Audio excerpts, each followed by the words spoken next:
Smart but sparse changes keep the Pixel 10 Pro XL among the top Android phones. It remains underpowered for tasks like gaming, but that doesn't matter if your focus is on the still excellent cameras, super bright display, or AI features. Just be aware that to get the most out of those features, you will have to wait for updates or for Google's tools to get to grips with your data.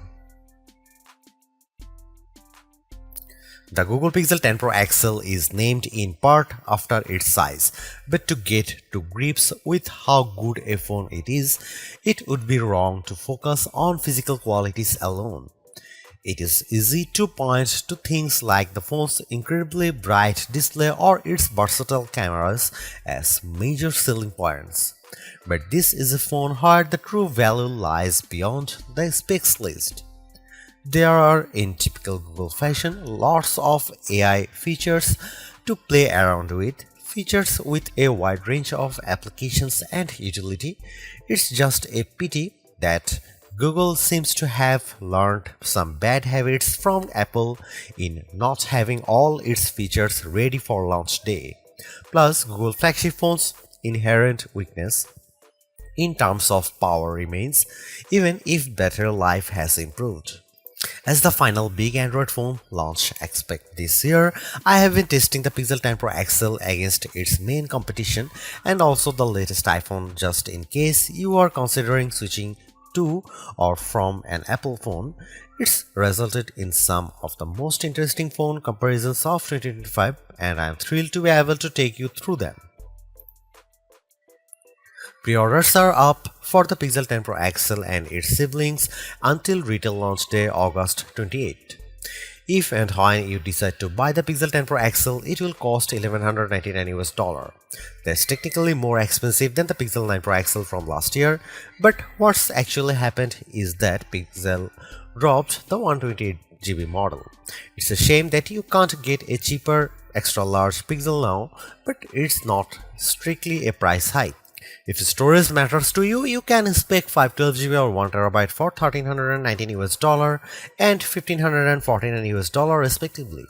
But increasing the storage locks off certain color options. Only Obsidian Black offers all three options, while Jade Green is only available in the basic 256GB. There are no big changes from last year in terms of overall shape or materials. Google is still using matte textured toughened glass on the back, Gorilla Glass Victus 2 on the front and shiny aluminum sides holding them together. There is still a reliable IP68 dust and water resistance rating too. There are alterations to be found if you look closer. Google made the phone's rear G logo metallic, slimmed and bezel around the rear camera bar, moved the SIM card tray to the top of the phone and added a second speaker opening to the bottom. But the only real difference is the overall width. The size change results in a larger display and a total weight that's about 5% heavier than the Pixel 9 Pro XL. That gives the Pixel 10 Pro XL the status of the heaviest of the main flagship phones on sale today, although only by a few fractions of an ounce. One other changes that applies only in US Pixel 10s is the removal of physical SIM support. It's eSIM only for American customers, while the rest of the world can still plug in their nano SIM card. Your four color choices for the Pixel 10 Pro XL are Moonstone Blue Gray, Jade Green, Porcelain White or Obsidian Black. It's a reasonable amount of choice, but the Pixel 10 base model has the most eye-catching hues in the family. The 6.8-inch 120Hz refresh rate adaptive display on the Pixel 10 Pro XL is slightly larger than the Pixel 9 Pro XLs, but still a little smaller than the equivalent Samsung or Apple models. But the size difference is offset by the Super Actua screen's incredible brightness. Google Pixel 10 Pro XL can reach 2555 peak brightness, where Samsung Galaxy S25 Ultra can reach 1860. And iPhone 16 Pro Max can reach 1553. The results above show just how intense the screen brightness on the Pixel 10 Pro XL can be, even compared to last year's Pixel 9 Pro XL. The Galaxy S25 Ultra does have the advantage of an anti-glare layer in its display, which helps deal with strong single sources of light, but in generally bright environments, and you have an easier time looking at the pixel's screen. Looking to the other results, we see the Pixel 10 Pro XL lags behind the S25 Ultra in terms of color gamut coverage and also color accuracy. In the default vivid color profile, the potential buyers needn't worry too much about that. The Pixel 10 Pro XL is still a great device for watching video or browsing photos on.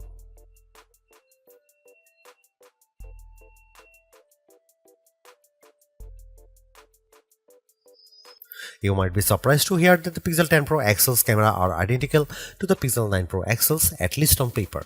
The 50 megapixel main, 48 megapixel ultra wide, 48 megapixel 5x telephoto and 42 megapixel selfie cameras are unchanged from the 2024 model, as all the upgrades are located on the softer side.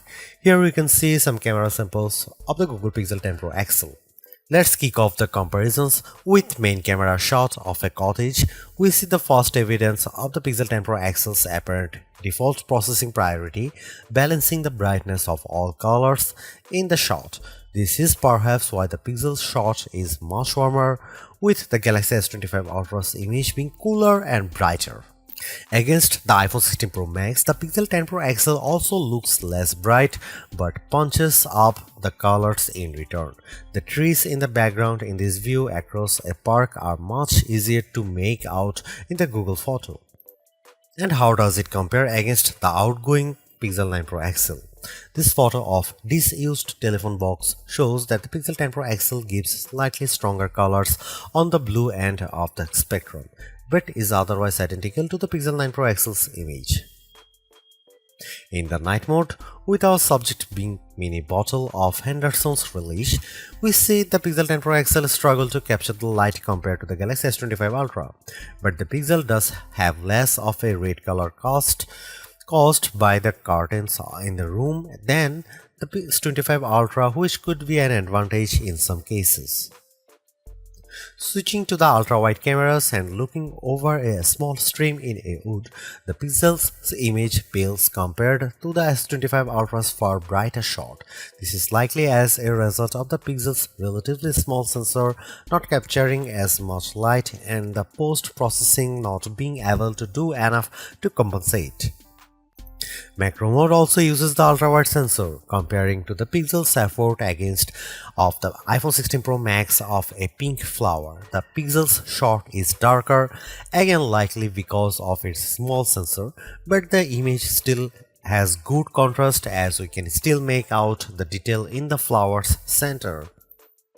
The final rear camera on the Pixel we need to look at is the 5x telephoto camera, which I pointed at a breeze over a lake. The Pixel has tried to balance the mix of light and shade in the shot, resulting in an apparent lack of color compared to the S25 Ultra, while the Samsung's shot's richer color of the water is appealing. The breeze is blown out in return. The Pixel 10 Pro XL's telephoto camera offers up to 100x max magnification for the first time, except with the power of ProRes zoom. Images at the level are still legible, albeit potentially inaccurate, but let's start at a less extreme 50x. Zooming in on a milestone's curved lettering, it's already obvious that the Galaxy shot is noisier than the Pixel's, but based on my own observation, the Pixel has over-smoothed the stone, removing some of the texture in an effort to clean up the shot. At 100x, this effect is even more noticeable. A stone that's been sitting outdoors for who knows how long is unlikely to be as smooth as the Pixel's shot would have you believe. But in terms of legibility, while both photos still show the lettering clearly, the Pixel shows them in crisper detail. When exporting the images, the Pixel 10 Pro XL conveniently gives you both your original ProRes zoom shot and the processed version, along some interesting comparisons. For instance, we have here a church window about 1000 feet away from where I was standing as I took the photo. It's an impressively sharp shot, but the pixels processing system seemed to have read the stone bars between the glass as wood, adding a vertical grain effect. While the detail of the brickwork has been impressively recovered, it shows a big limitation of these generative detail enhancing tools. It shows you what's likely to be there rather than what truly is there. Google enhanced some of the camera's associated features, such as making best take active automatically with enough photos and offering 50 megapixel resolution for portrait modes. But the all-new feature and the one I spent the most time with was Camera Coach, the new photography teaching tool that's accessible right from the viewfinder. This is currently in preview, so hopefully it powers will multiply in the future, but right now it's more of an interactive forming tool. It will detect what you are pointing the camera at, offer some suggested compositions, and then give you tips on which camera lens to use, where to stand, and how to position the subject. If you can, it's a fun, personalized way to learn. But there are so many more tools in the Pixel 10 Pro XL's toolbox. I hope more options or perhaps an advanced mode appear in future to help guide users to try even more, like switching between vertical and horizontal shots, setting a manual focus, or adjusting exposure.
Google's made a few but effective upgrades to the Pixel 10 Pro XL.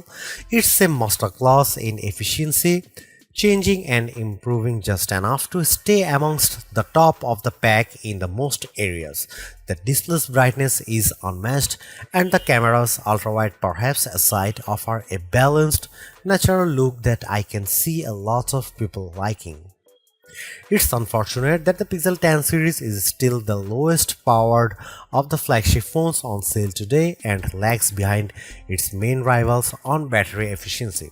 Hopefully, access to Google's latest AI tools makes up for that for anyone who decides to take the plunge, although perhaps give it a couple of months if this is your primary reason. Hopefully, by then the seemingly incomplete Magic Q and the preview version of the Camera Coach will have been made whole. The Galaxy S25 Ultra may still be a better pick for you if you want more power and power efficiency from your phone. The Pixel 10 Pro may also be a better fit than the XL, considering you only sacrifice display size and battery life for a cheaper phone that's otherwise just as capable as its larger sibling. But the Pixel 10 Pro XL is the most capable and competitive of Google's latest batch of phones. If you are buying a phone right now and want best-in-class software combined with top-tier hardware, this Pixel is probably the one to pick.